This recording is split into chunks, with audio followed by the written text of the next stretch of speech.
So I bought Polestar about 1.5 years ago, and the reason basically was have a couple of reasons to do that. So one of the reasons that my first car that I have, it was BMW X7, which consumes a lot of gasoline, which was expensive since then. And I need some electric car to do short commutes for the schools and after school programs for the kids. So that was the first reason, but the second more important reason was to buy electric car and experience how it works, the chargers and all electrical vehicle infrastructure for the car to experience by myself. And that's what I needed for our startup at Epic Charging. I have a couple options to choose from: Tesla, Volkswagen, Polestar, and different other options on the market. But unfortunately, when I decided to buy it, it was not a lot of cars available at that moment, or waiting time was so long. So for the Tesla, it's about 6 months estimation. For other cars, depends on the stock availability. So I've choose the Volkswagen ID.4, which is pretty good, like SUV car that could be supposed to do the commute for the kids, and sounds reasonable pricing.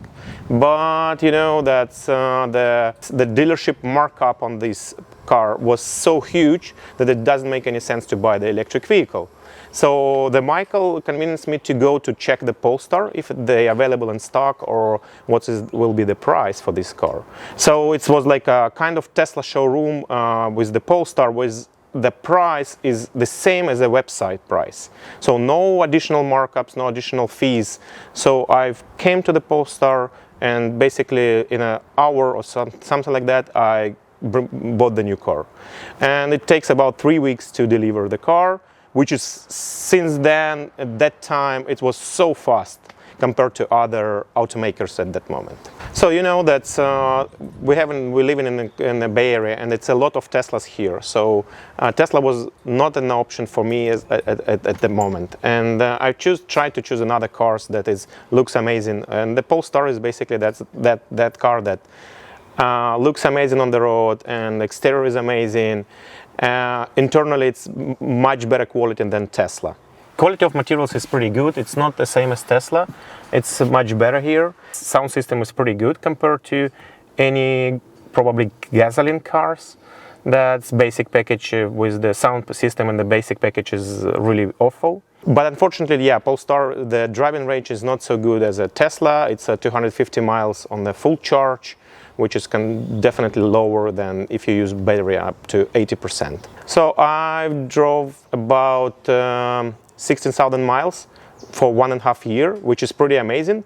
In addition to my first car, which is 20,000 miles per year. So I've used the car like in day-to-day basis to commute the kids to school, back, after school activities. But I've tried the car for the long distance. Unfortunately, it's not so good experience probably as a Tesla, because the electric vehicle chargers infrastructure is not good enough as a Tesla. So for example, Electrify America, I tried to drive to Tahoe, which has in a Truckee, it has only 4 chargers only for whole Truckee and whole ski area, which is not enough, especially during the winter time. Then the battery is not works as good as a summertime.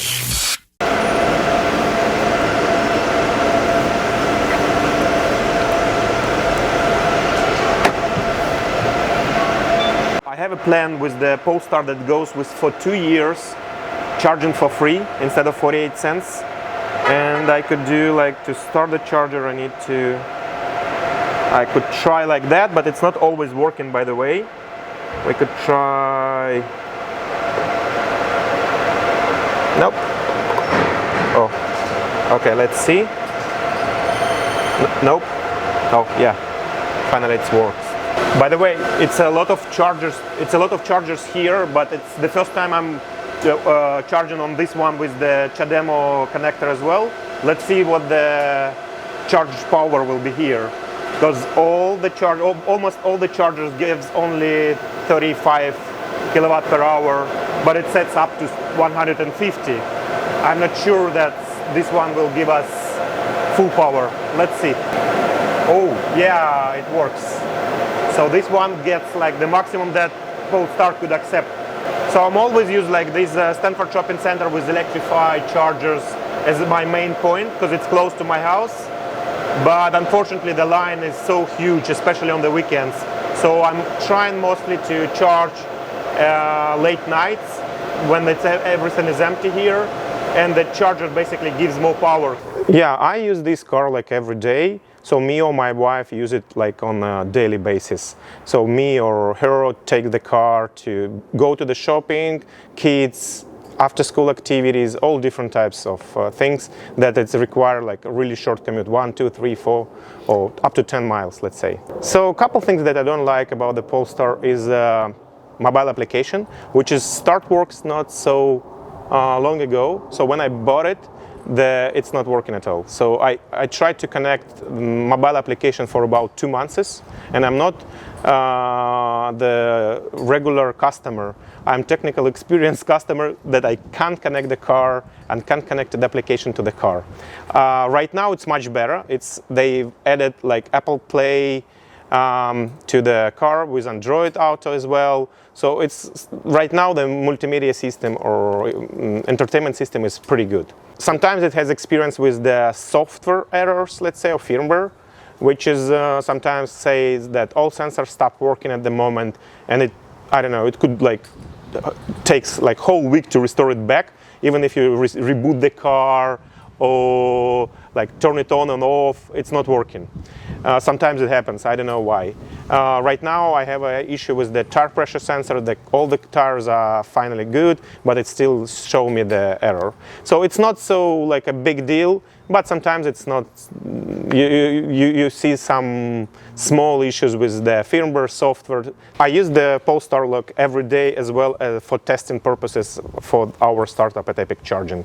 So we've tested our software with the Polestar, we test our chargers with the Polestar, and it's different behavior compared to Tesla. So it's sometimes you don't need to do this in the application to start the charger or something like that. So it's a bit different experience. That's why we need different cars to test with our environment and with our chargers and software. So we're using this type of devices to connect to OBD port inside any car that has this port available to read all the data from the car, all telematic data from the car, like location, mileage, state of charge, and etc.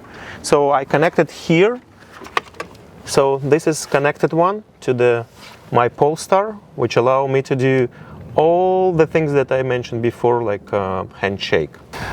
So we use proprietary handshake algorithm, as I mentioned before, to connect cars, vehicles, and the charger.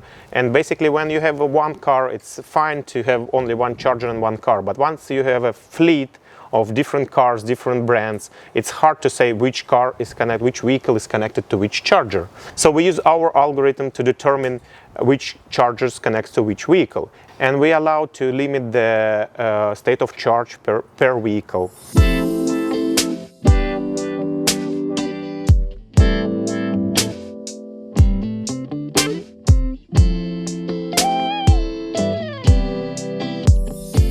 Yeah, let's open the front trunk and see how big it is.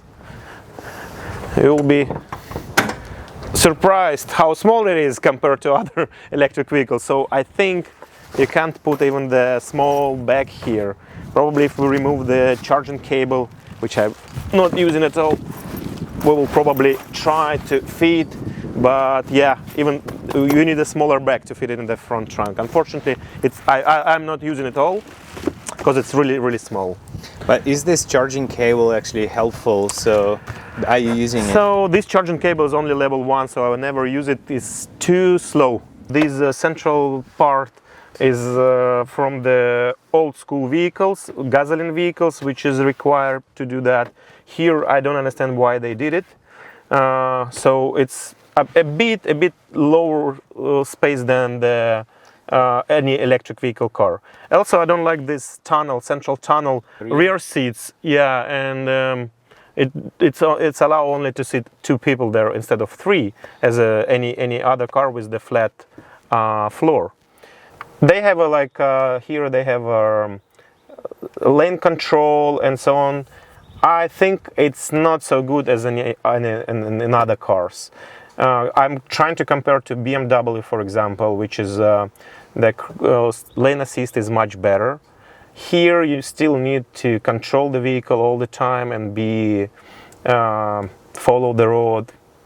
So you need to be like fully focused with these lane assist, not as any other vehicles and compared to Tesla. So, but in general, car is pretty good. So it's a good acceleration, 4.5 seconds per up to from 0 to 60 miles.